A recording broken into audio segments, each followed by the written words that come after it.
tsarki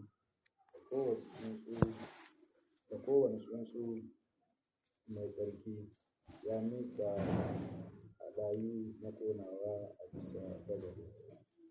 Sa'an da Ubangiji ya ji ƙamshi mai daɗi sai ya ce, ba zan ƙara la'anta ƙasa sabili da mutum ba, ko da yake zace-zacen zuciyar mutum mugunta ne tun daga ƙuruciyarsa. Ba zan kuma ƙara hallaka kowane mai rai ba kamar yadda na yi a da. Muddin duniya tana nan, lokacin shuka, lokacin girbi, damuna da rani, yini da dare ba za su daina ba. Amen. Dans Genèse chapitre 8, le verset 20 à 22. Nous allons parler un peu sur l'autel de prière.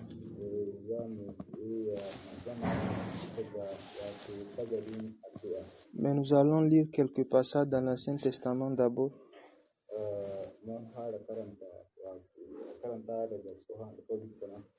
Donc, dans le passage que nous venons de lire, donc c'est le premier endroit où on voit un homme bâtir un autel à l'Éternel.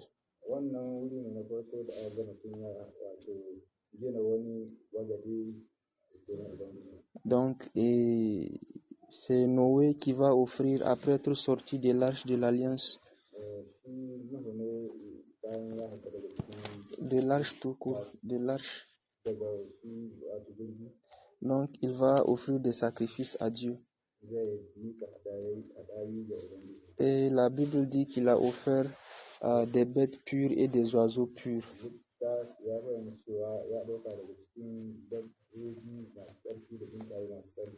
Et nous voyons que dans l'Ancien Testament, très souvent, quand on parle d'autel, on parle aussi de sacrifice.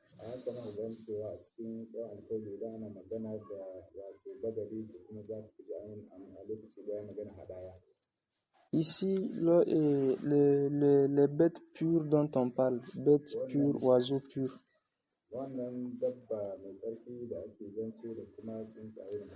Vous voyez, ici, c'était bien avant que Dieu ne donne la loi. C'était avant que Dieu donne la loi à Moïse. C'est quand Dieu avait donné la loi à Moïse qu'il avait parlé des animaux purs et des animaux impurs.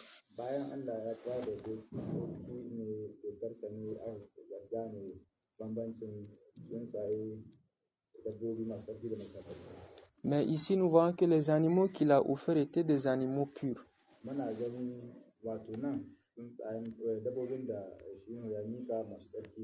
Donc, je crois ici que ce qu'on veut dire par les animaux purs,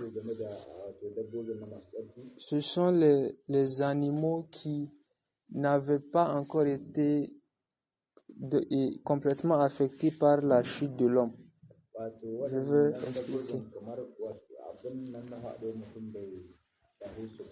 Vous vous rappelez quand l'homme a péché,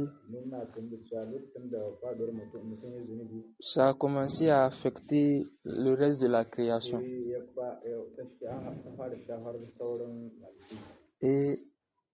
Mais ça n'a pas été d'un seul coup. Mais ça s'est fait progressivement. Parce que vous allez voir que même les années de l'homme au début,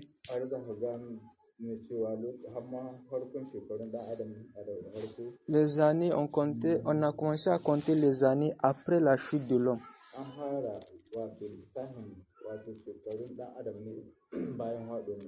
Et au début, l'homme vivait longtemps, mais avec le temps, ça a commencé à diminuer petit à petit.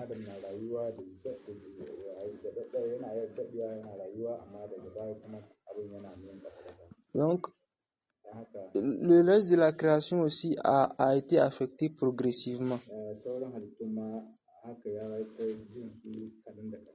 Parce que Dieu avait dit que tous les animaux allaient manger de l'herbe.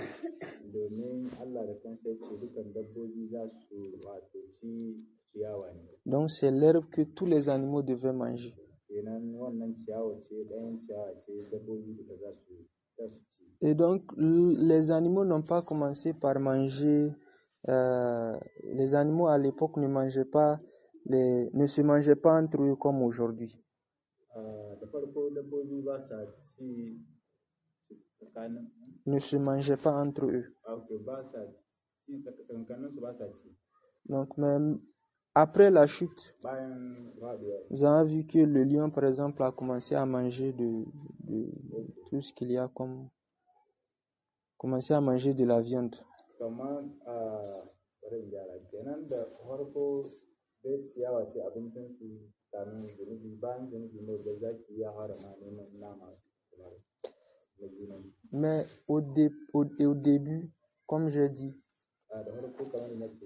Ou ici dans le passage que nous avons lu, les animaux dont on parle qui sont purs, c'est ceux qui n'avaient pas encore qui n'avaient pas encore été affectés par la création et la chute de l'homme.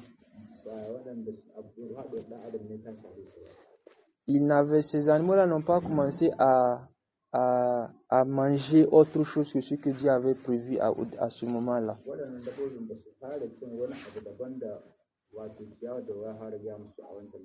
Donc, c'est comme s'ils avaient un peu retenu leur identité.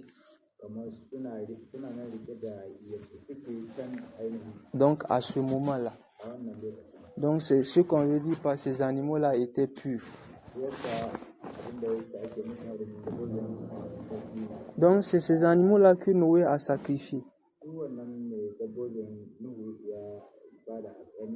Que Noé a sacrifié à Dieu. Et le verset 21 nous dit que l'Éternel a senti une odeur agréable. Et ce passage nous fait directement passer à un autre verset dans le Nouveau Testament.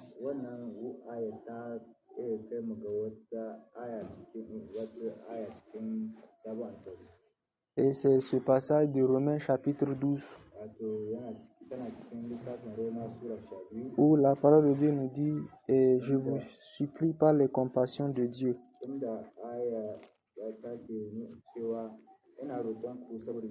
à offrir vos corps comme un sacrifice vivant à Dieu, ce qui sera de votre part un culte agréable.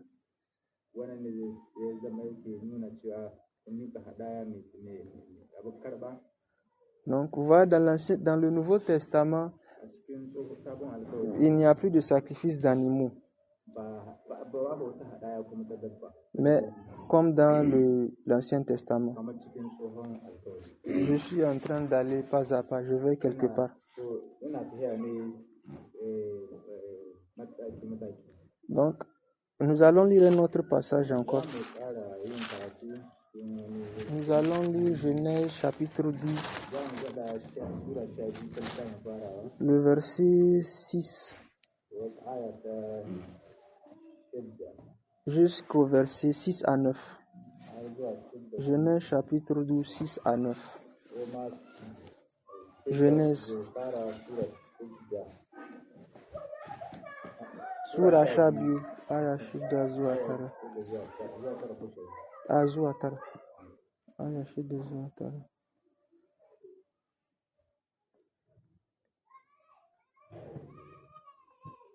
Abraham ya ratsa ƙasar zuwa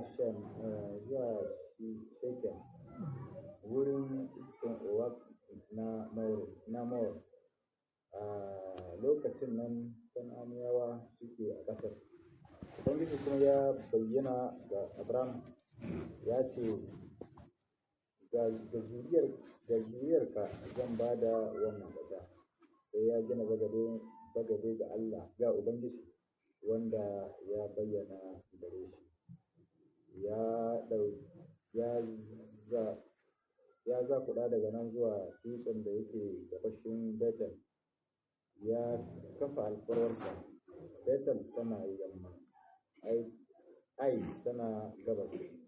A nan ya gina wa Ubangiji bagade, ya kira bisa ga sunan Ubangiji.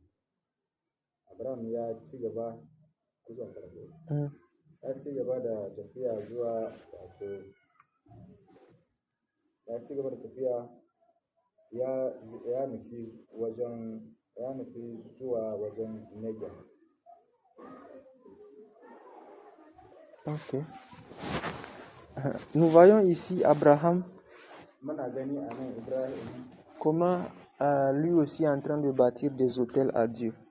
mun ga yadda shi ma yake nan da gina bagari domin Ubangiji. Donc, en commençant, on dit qu'Abraham a parcouru le pays. A farko an ce Ibrahim ya zage wannan ƙasa, Il a parcouru le pays d'abord. ya zagaye ƙasar. Et avant que Dieu ne lui apparaisse, il a commencé à bâtir des hôtels. Kamin Allah ya bayyana gare shi har ya gina wannan. Ce que Abraham a fait au verset 6, Abinda Ibrahim ya yi a aya ta 6 ça a une signification spirituelle.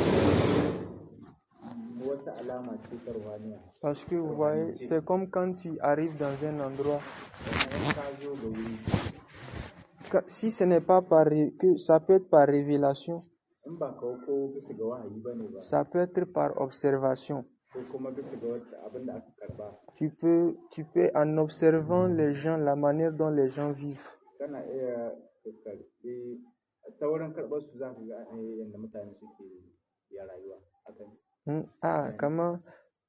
En observant la manière dont les gens vivent.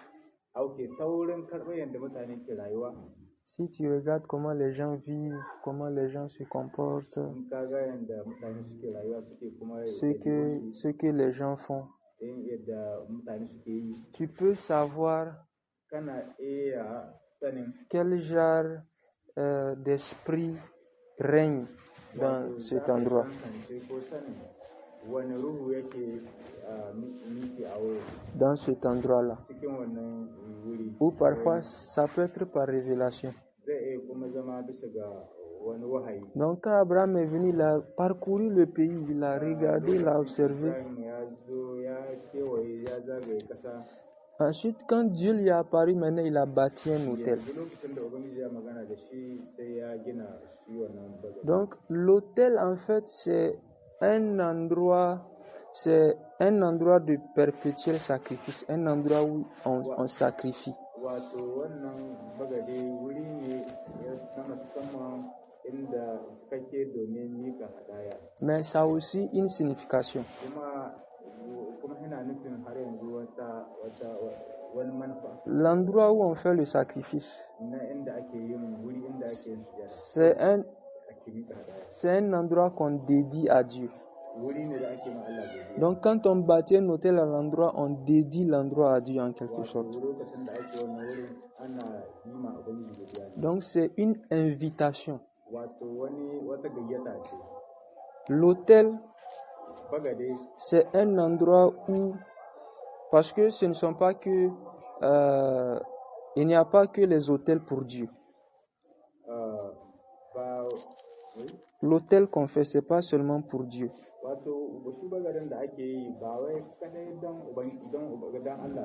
Donc, je vais parler de manière générale. Un hôtel, c'est un endroit où, c'est un lieu de rencontre en fait, entre Dieu, entre un esprit et les hommes.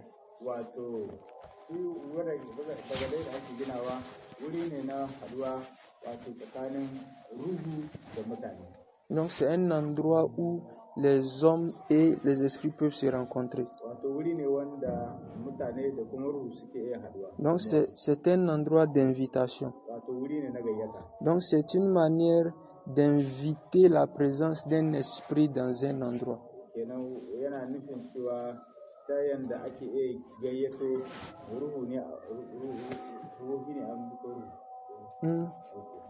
Dans un endroit. Donc quand on bâtit un hôtel, donc on invoque un esprit. Donc je suis en train de dire un esprit parce qu'il n'y a pas que les hôtels pour Dieu, comme je dis.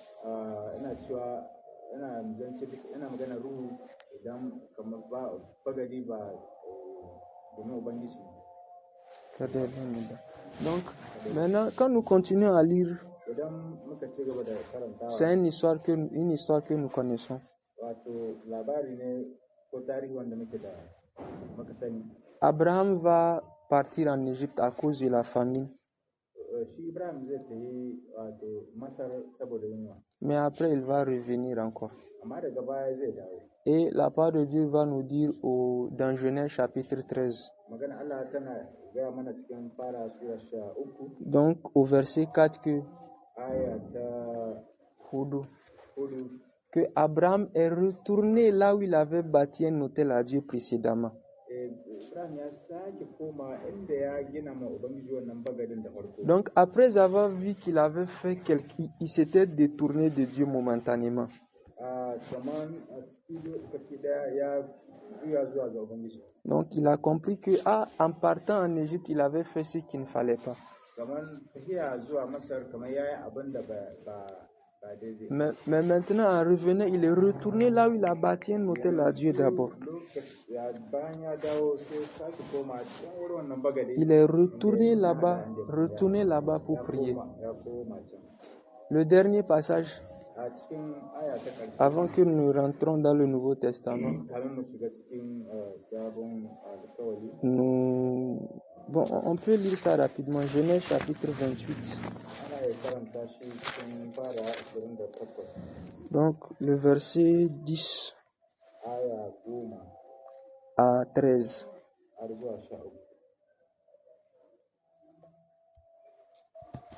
Genèse 28. Yakubu ya bar Beersheba ya kama hanya zuwa Haran. Ya isa wani wuri sai ya kwana a can a wannan wato dare. Don rana ta riga ta faɗi. Ya ɗauki ɗaya daga cikin wato duwatsun da suke wurin, ya yi matashin kai da su, ya kwanta ya yi bacci. Ya yi mafarki ga wani wato tsani tsaye daga ƙasa. Ƙasan ya kai sama, sai ga mala'ikun Allah suna hawa da sauka ta ƙasa. Ga shi kuwa Ubangiji ya tsaya a kansa yana cewa, Ni ne Ubangiji Allah na Ibrahim, mahaifinka, da Ishaku. Ƙasar da kake kwance a kai zan ba da ita da zuriyarka. Amen. Non, c'est bon. C'est le même endroit que son grand-père avait bâti un autel à Dieu. Donc Abraham avait l'habitude de bâtir des autels. Dans un endroit, Dieu lui apparaissait, il bâtissait.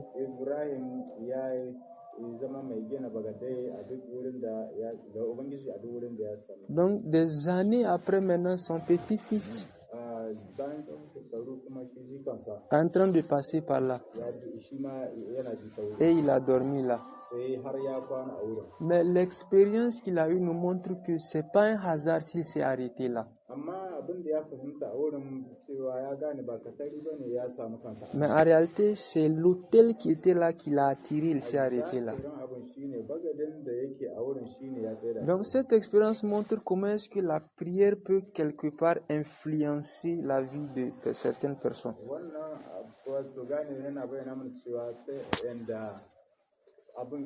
La prière peut influencer la vie de quelqu'un.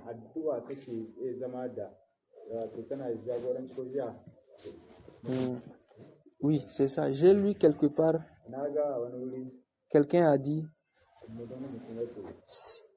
tu peux conseiller quelqu'un et il ne va pas t'écouter.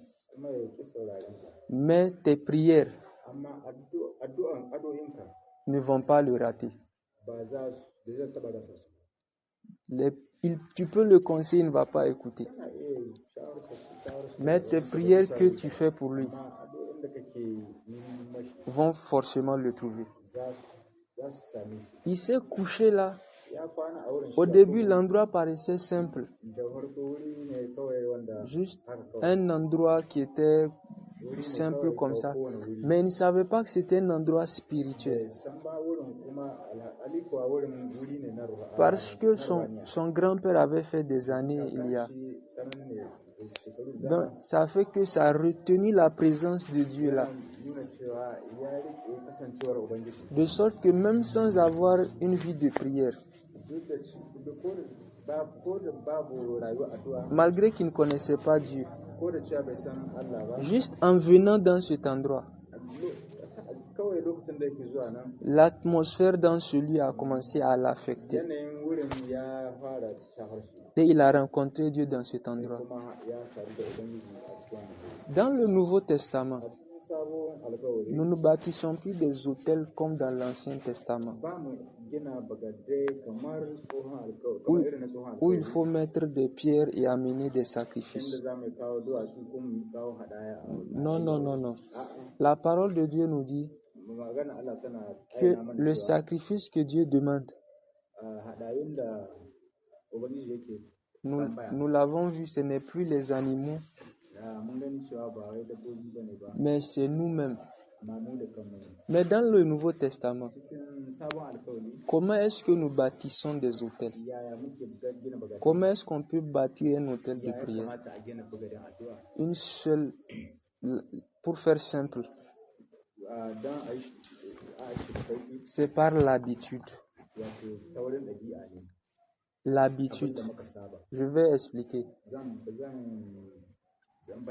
Dans l'Ancien Testament, il y a un endroit qui est dédié pour le sacrifice. Un autel. Donc régulièrement, on vient offrir un sacrifice, un sacrifice, un sacrifice. Et c'est comme ça que même dans ceux qui servent les fétiches, en faisant les sacrifices chaque fois, l'esprit concert est apaisé, donc sa présence va rester là.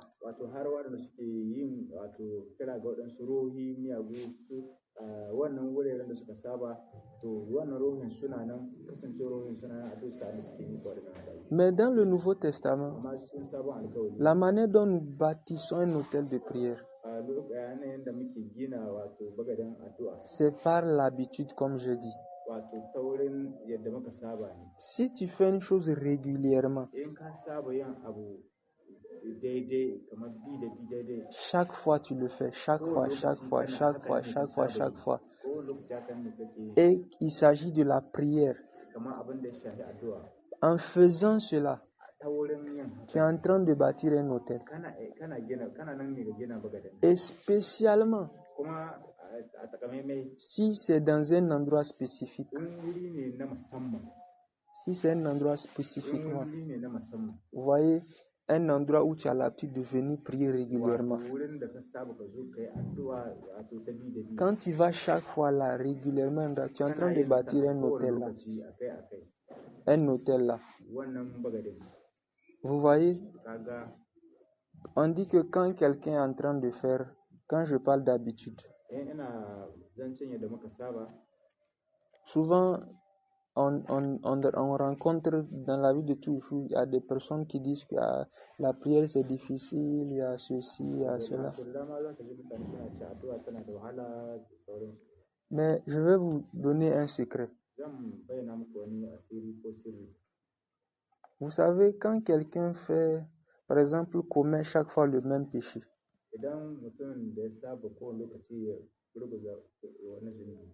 par exemple, moi maintenant, je suis né de nouveau, j'ai donné ma vie au Seigneur. Mais maintenant, je décide de ma propre volonté de commencer à pécher.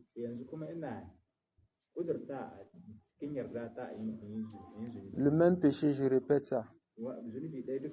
J'ai péché une fois, deux fois, chaque fois, je fais la même chose. Au début, c'est ma propre volonté. Mais si je continue, un moment va venir où lorsque je voudrais laisser, je ne pourrai plus. Là, ma volonté ne compte plus. Ça veut dire qu'un autre esprit maintenant a pris le contrôle. Ça veut dire qu'un esprit maintenant s'est associé à moi pour renforcer ce que je suis en train de faire là, pour me maintenir dans l'esclavage de ce péché. C'est la même chose avec la prière. Quand tu commences par faire de cela une habitude, idan ka mai da wannan ɗabi'arka régulièrement tu viens.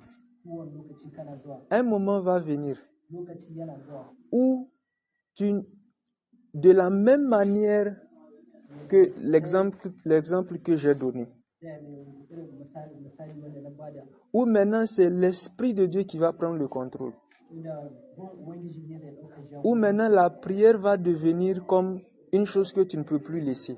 addu'a za ta zama Vous voyez, c'est comme ça qu'on dit souvent, on dit que et un tel il a le don de prière, un tel Dieu l'a. wani yana da ruhun yin addu'a Oui, c'est vrai. haka ne Il y a des personnes à qui Dieu a accordé la grâce de prier plus que d'autres. akwai wanda mutane da ubangiji ya ba wani alheri Mais la vérité, amma gaskiya c'est que shi ne ces personnes ont commencé d'abord par venir régulièrement. Régulièrement. kowane lokaci À force de venir régulièrement, sai wannan zuwa ta samu l'Esprit de Dieu a pris le contrôle. sai ubangiji ya ɗauki shago De sorte que ce n'est plus leur volonté, ya zama kenan ba niyyar su ce n'est plus leur propre force, ba ƙarfin su bane mais c'est l'Esprit de Dieu maintenant qui est en train de conduire. amma ruhun ubangiji ne ke jagoranci. Maintenant, la prière fait partie d'eux. yanzu addu'a ta zama kuwa cikin su Ça fait partie d'eux maintenant. ta zama cikin su Quand je parle d'autel de prière, idan yana magana akan maganin addu'a c'est ce que je suis et je veux dire. abin da nake son Dans le Nouveau Testament, c'est comme ça que nous bâtissons des autels de prière. cikin sabon alƙawari haka ne muke gina wannan maganin Par l'habitude, en venant régulièrement. ta iya zuwa kowane Pourquoi est-ce que je suis en train de dire ça même? idan me yasa nake cikin faɗin wannan C'est vrai, je parle de la prière, ainihin gaskiya na magana kan mais ça peut s'appliquer pour tout le reste. amma yana iya bayyana da duka kin Ça peut s'appliquer pour la méditation de la parole de Dieu, ya zama ga wazin maganar ubangiji la lecture de la parole de Dieu. Ça peut s'appliquer pour le jeûne, ça peut s'appliquer pour tout. yana iya zama shiga ga kowane C'est une nouvelle année. wannan sabon shekara ce. Beaucoup de personnes maintenant vont dire, cette année, je vais beaucoup prier, je vais chercher Dieu, Mutane da yawa za su ce wannan shekara je vais lire la parole de Dieu. sosai zan karanta maganar ubangiji Mais ils vont très vite se décourager. amma za su yi son Après 2 mois ou 3 mois. zuwa wata ɗaya zuwa wata biyu Vous savez pourquoi? kun san dan me yasa Parce que la personne va se rendre compte que ça ne marche pas comme je veux. mutum zai fara yin ta abubuwan ba su taya koyar da nake son su Ça ne marche pas comme je veux. ba su taya koyar da nake son su Or, justement, c'est ça le secret. amma wannan shi ne asiri Ce qu'il faut faire, abin da ya kamata c'est de continuer à aller là. ci gaba da C'est de continuer à aller. ci gaba da De continuer à aller. ci gaba da tsaya Vous voyez, kun gani même quand on parle de la prière, in ma na magana akan addu'a et je vais vous donner même un exemple. so zan ba ku wani misali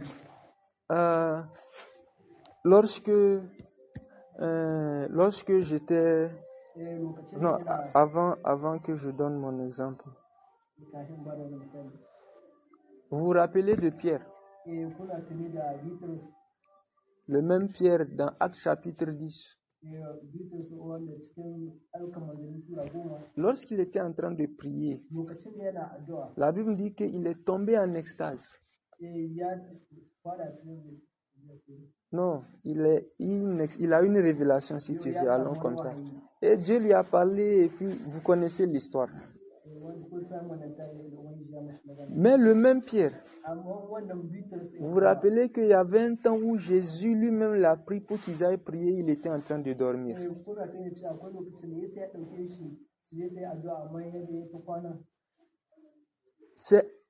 J'aime beaucoup cet exemple parce que j'utilise ça pour encourager les gens. Je ne suis pas en train de dire ça pour que les gens ne fassent pas d'efforts.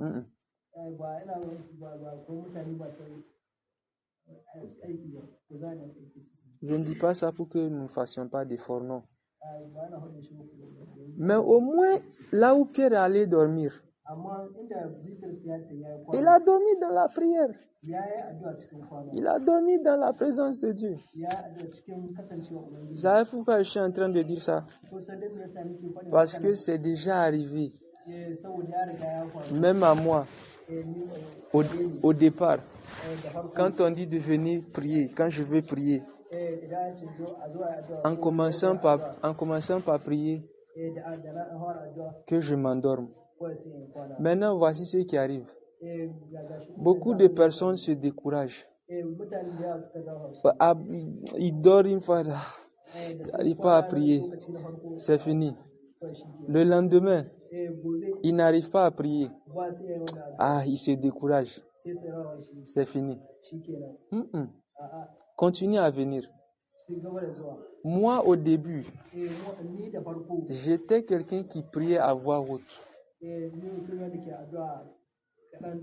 Si je prie, toute la maison va entendre. C'est ce que je faisais avant, c'était pas bien. Parce que l'église où j'avais cru au Seigneur, c'est comme ça les gens prient. Donc, les gens, ils élèvent la voix. Ouais, donc moi aussi, par manque de sagesse, à la maison, j'élevais la voix. Puis, lorsque j'ai commencé maintenant par habiter avec mon cousin, je me suis rendu compte que je ne peux plus élever la voix comme je veux. Je dois maintenant, surtout s'il est là, je dois maintenant prier à voix basse. Et pire encore, je devais maintenant prier couché. C'était difficile. Je me rappelle qu'au début, dès que je commence à prier, je m'endors. Dès que je commence, je m'endors. Je m'endors. Je ne suis pas habitué à prier comme ça. Donc dès que je commence, je suis couché, je prie à voix basse. Mais vous savez ce que j'ai fait? J'ai continué. Quand je m'endors, je me réveille. Je continue ma prière. J'ai continué à faire ça encore et encore et encore et encore et encore et encore, jusqu'à ce que je m'habitue. De sorte qu'aujourd'hui, je peux prier couché. À voix basse, personne ne sait que je suis en train de prier. C'est juste un exemple. Je n'ai pas dit qu'il faut prier comme ça. Non. Voilà. Parce qu'il y a des fois où à la maison, par exemple, je n'arrive pas à prier comme ça. Je sors. Je vais au salon où je sors carrément, je prends le goudron, je commence à marcher. Ou même les prières la nuit. Voilà, tout le monde, ça là, c'est arrivé à tout le monde. Je vais me lever la nuit pour prier. Tu mets alarme, 1h du matin. L'alarme sonne, toi-même tu éteins ça. Surtout dans le froid là, c'est toi-même qui éteins ça. Tu fais ça 1 fois, 2 fois, 3 fois et puis on laisse. Mais le secret, justement, c'est l'habitude. Plus tu en fais une habitude, plus Dieu va t'aider. Plus Dieu va t'aider. Quand tu vas te lever, vous voyez, mieux vaut quelqu'un qui prie 5 minutes chaque jour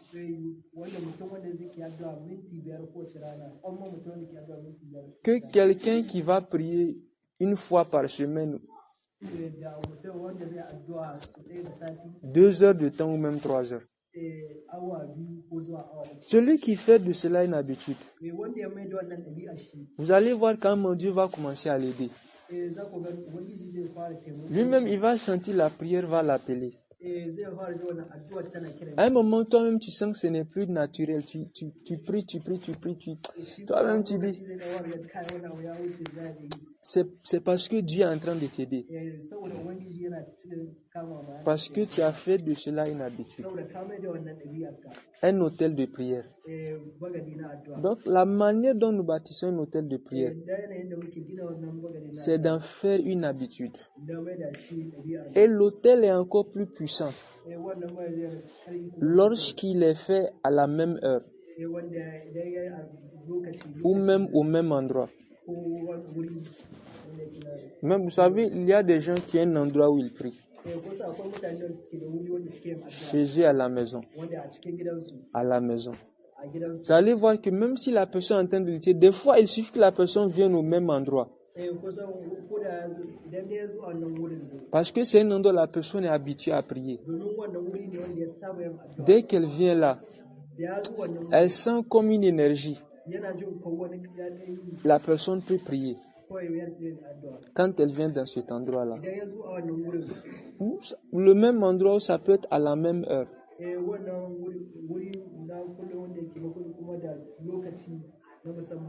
À la même heure. Et la dernière chose que j'aimerais dire concernant l'hôtel de prière,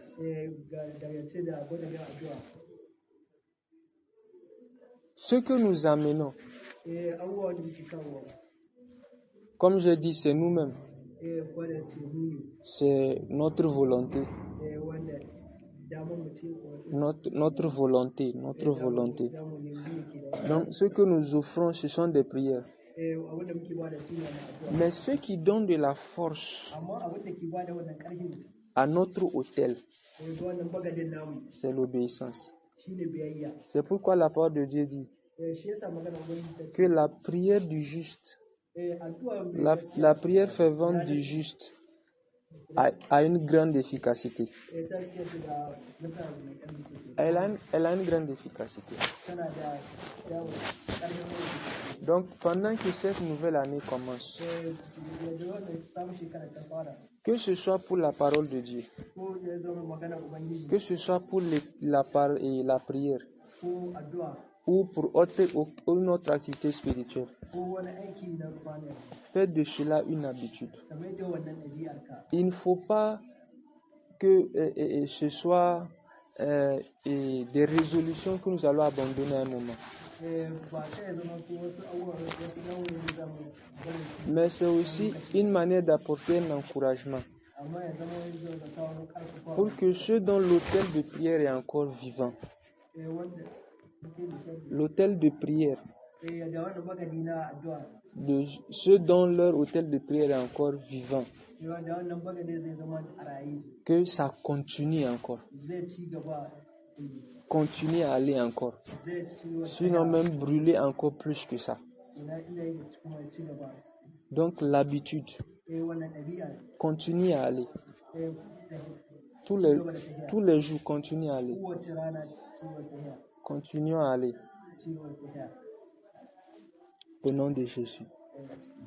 Je vais m'arrêter là. C'est juste un rappel comme je dis. Juste un rappel comme je dis.